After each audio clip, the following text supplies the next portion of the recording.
What's going on, guys? Sorry I'm a little bit behind for this past week for videos and whatnot. Uh, so basically, this video, it's not going to be too cheery of a video, man. The Tigers this past week, really this past 3 weeks, have just been god awful. I mean, it's like I said at the title of this video, this is getting hard to watch. I mean, they've been getting blown out. They're not playing good defense. Their offense has been terrible. Their rotation's been inconsistent. The bullpen has just been god awful. I mean, every facet of the game, the Tigers are just playing awful at. I mean, it seems like just yesterday they were 27-12. Think about this. What is that? Their first 41 games, they lost 12 games. They've already lost 13, I think, in their last 20. They've been absolutely abysmal. They've been terrible to watch. And it's not even fun watching this team anymore. I mean, don't get me wrong, I'm still watching every chance I can get, but oh my God, it's just been brutal. So here's a great stat for you guys I heard the other day about the Tigers. Since the Boston series, when the Tigers swept them in Fenway, the Tigers have a .235 winning percentage. Think about that. That's how bad they have been. This team got off to a start we haven't saw really in a long time in recent years. I mean, most of the time Leland teams, I remember 2011 in particular, they win 6 weeks without winning back-to-back games. I mean, it was win one, lose one, win one, lose one, lose two, win one. I mean, it was awful. It was hard to watch. And typically Leland teams started out slow, at least the playoff Leland teams, they started off slow, and then they get hot in the second half. And I mean, for this team to come out 27-12 and now hit this wall, but I mean, it's really hard to blame it on one in particular thing, and we're going to touch on that later in this video. We're going to jump on into it. After the A's series, the Tigers split with the A's 2 games each, and then they moved on to Seattle. And Game 1 was JV against Asashi Iwakuma. And Verlander looked really good this game. His fastball, he had 24 fastballs that were 95 miles an hour or above. He actually hit 98 in this game. His curveball looked good. It was one of his probably his best start of the year. And the Tigers won this game 6-3. Asashi Iwakuma is so good. I mean, he's one of the most underrated starters in the American League, I think, at this point. He doesn't get the respect he deserves. Now that is that Seattle Mariners rotation. They're a top 3 rotation, I think, right now in ERA in the AL. I mean, they're really deep. I heard how to say his name. It's not Elias. It's I don't know why I can't think of it, but. He's a Cuban-born pitcher, and I know it's not Elias or Elias or whatever it is. I can't believe I can't remember how they say it as many times they say it. That kid he's been outstanding. Then you got Iwakuma and King Felix. James Paxton was doing really good before he got sent down. Young hasn't done too bad of a job for them. I mean, they got a really solid, good rotation. Just doesn't get a lot of respect. I think that it deserves.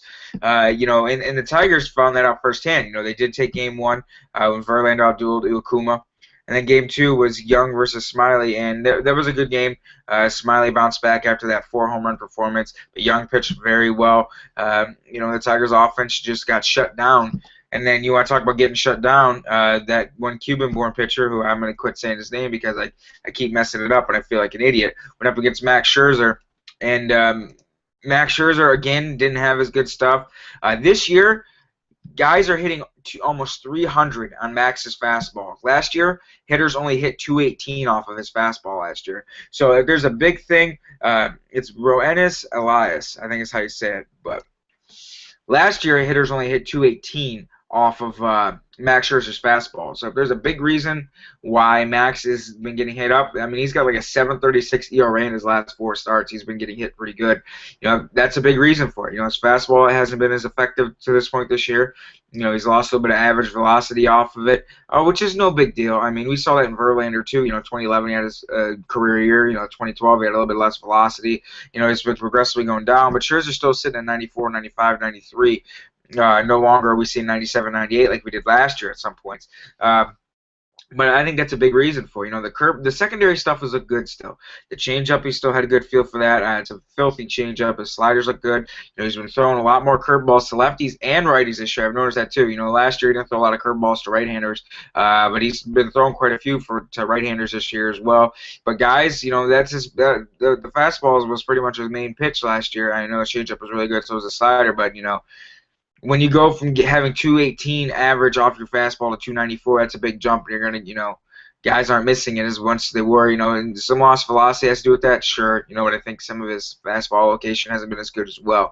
And so he got outdueled again, and the Tigers got a complete game shutout. I mean, the last inning of this game, it looked like, maybe there was a chance that, they could do something, but no, they got in 8 pitches, the game was over, in the 9th inning, and it was a complete game shutout against us. And in that, Drew Smiley start. The Tigers had something brewing there with runners on second and first, I believe, against Fernando Rodney, and they blew that as well. So opportunistic hitting has been another thing the Tigers have really lacked that they had this past year. Like say, for example, that series against the Orioles. Tommy Hunter's on the mound, and Miguel Cabrera comes up with a couple of runners on. He hits that 3-run shot. Tigers win. That's something we didn't. We were seeing a lot.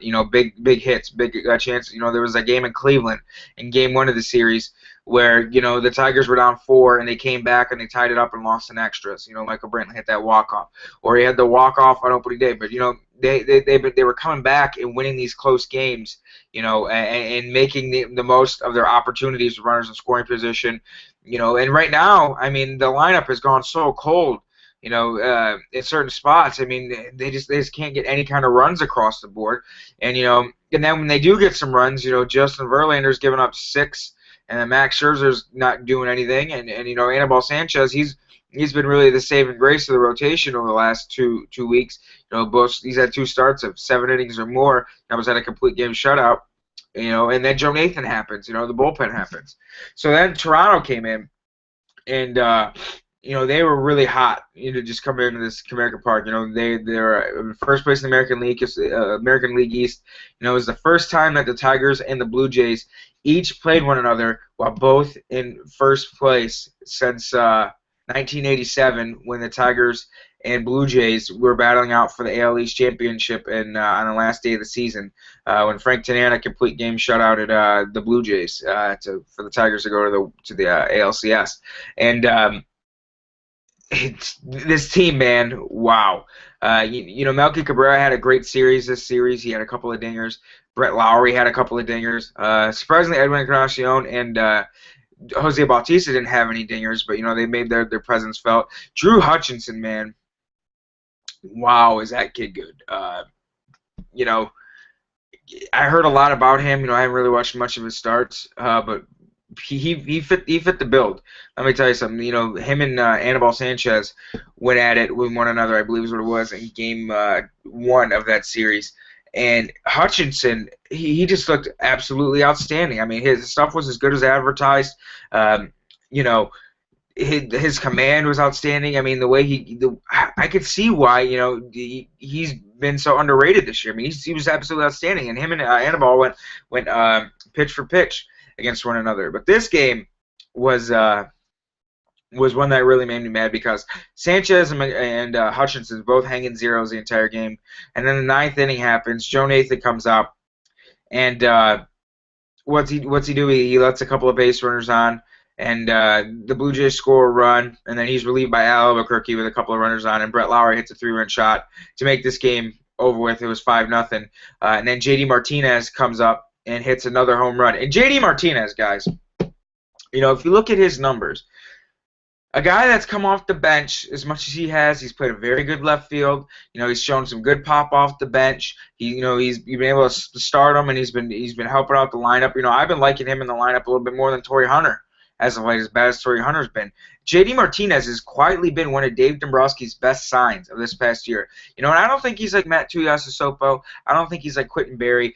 Guys that if you played, you played Tuiasosopo against too many right-handers, he was going to get exposed. And that's what happens. Teams figured out how to pitch to him because he was hitting the ball good with some power. And then Quentin Berry, he couldn't hit left-handers, and he had a lot of holes in his swings. And as soon as he started getting everyday playing time, he got exposed.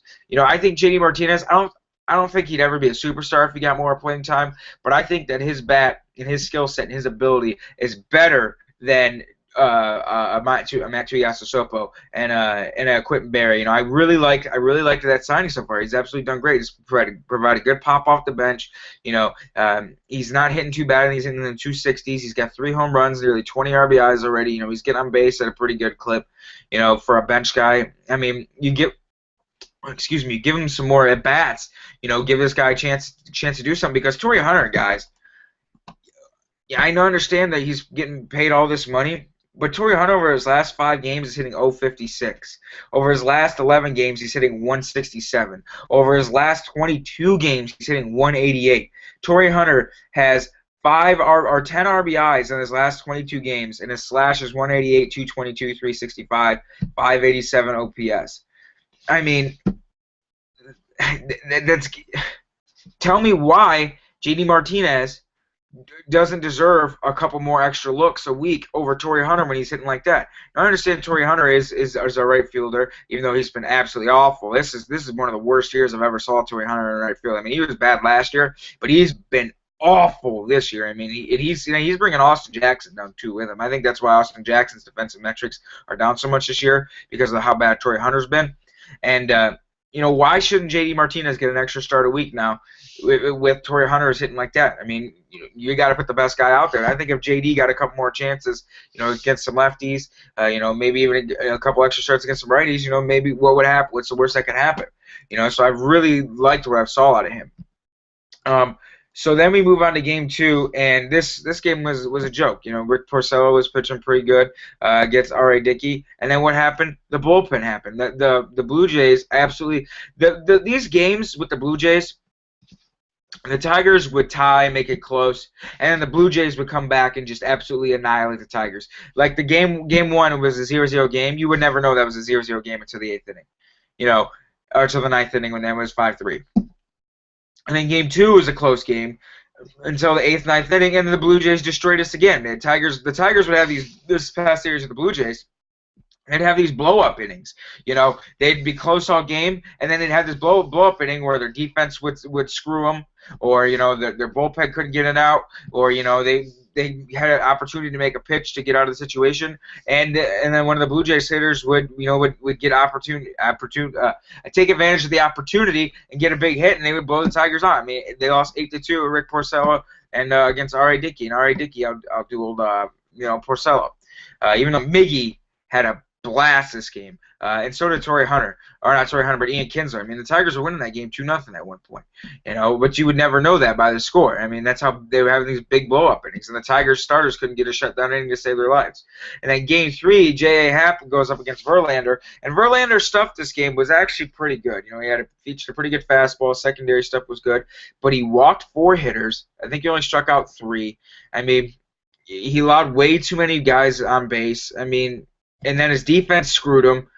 You know, and it looked like the Tigers had a chance to win this game. You know, Ian Kinsler had a bloop triple in this game. You know, the Tigers got out to an early lead, but then Verlander gave up 3 runs right after that. I mean, like I said, the Tigers could not get a shutdown inning after they would score runs. And then with the Blue Jays, when they had a chance, you know, they would take advantage of the Tigers' crappy bullpen. You know, they would take advantage of runners in scoring position late in the games, and they would absolutely pound the Tigers. And another blowout loss, 7-3. The Blue Jays absolutely came in, destroyed the Tigers.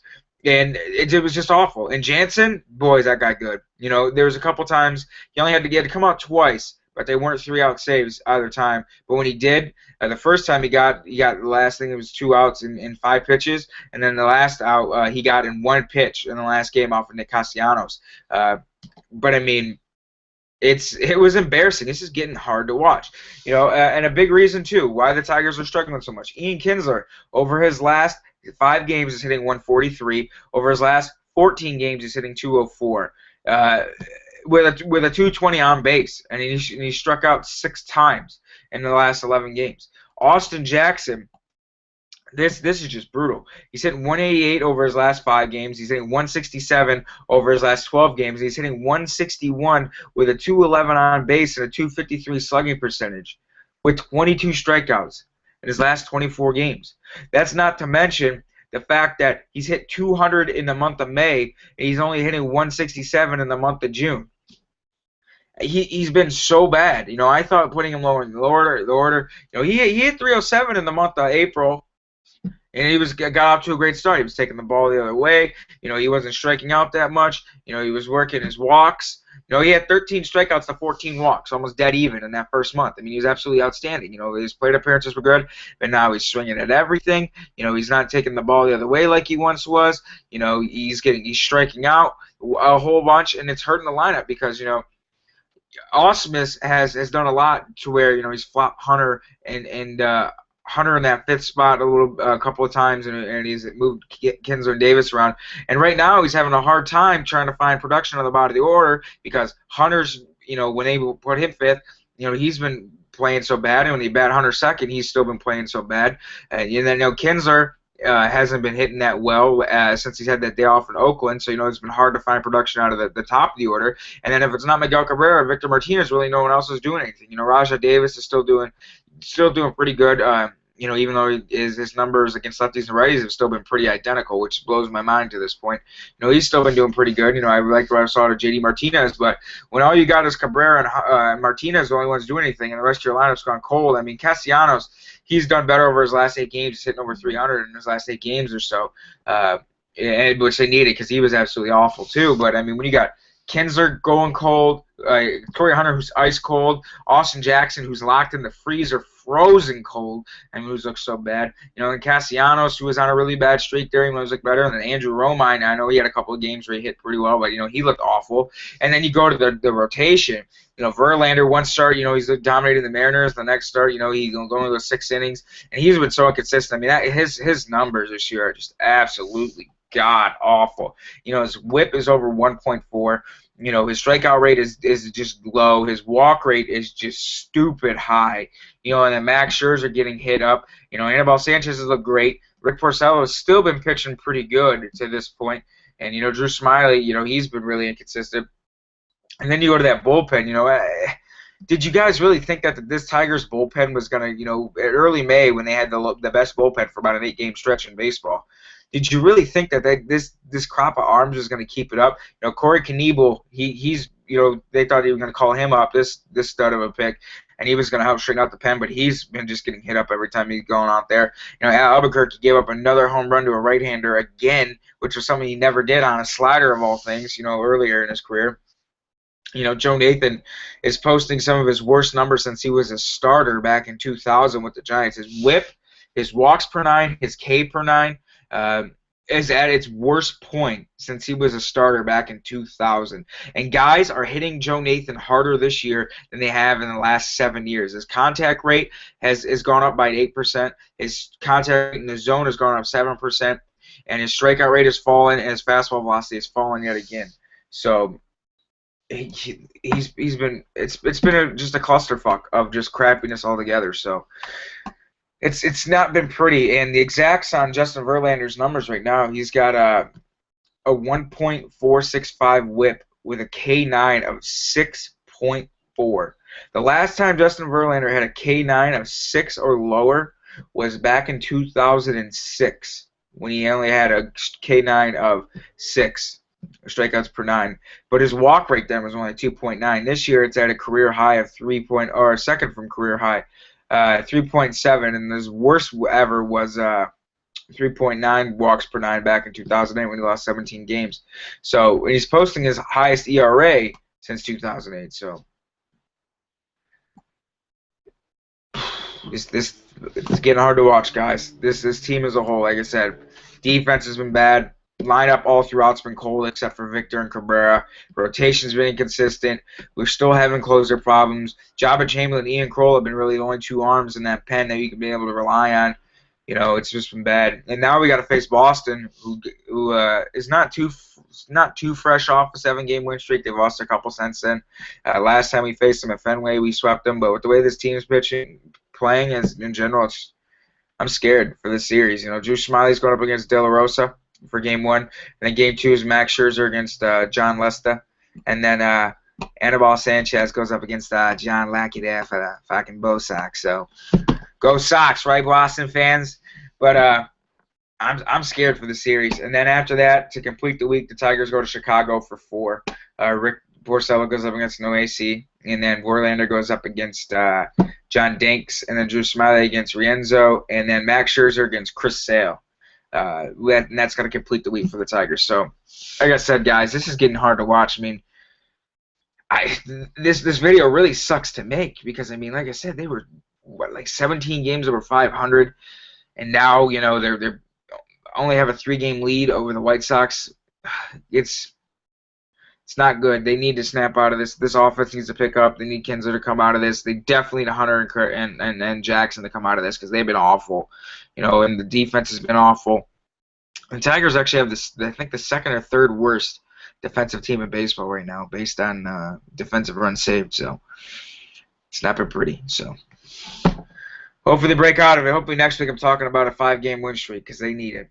Not a 5-game losing streak like they're on right now because it's been bad. I feel bad for Brad Ausmus a little bit because I've been watching his press conferences after the games, and yeah, he's speechless like me. He doesn't know what to say. I mean, he's put these guys out there and they're not performing. So, guess all you Leland haters when they said it was all Jim Leland's fault why the team underperforms every year. Well, look what happens: 27-12, and they're 6 games over 500 at this point. So, who knows? Go Tigers.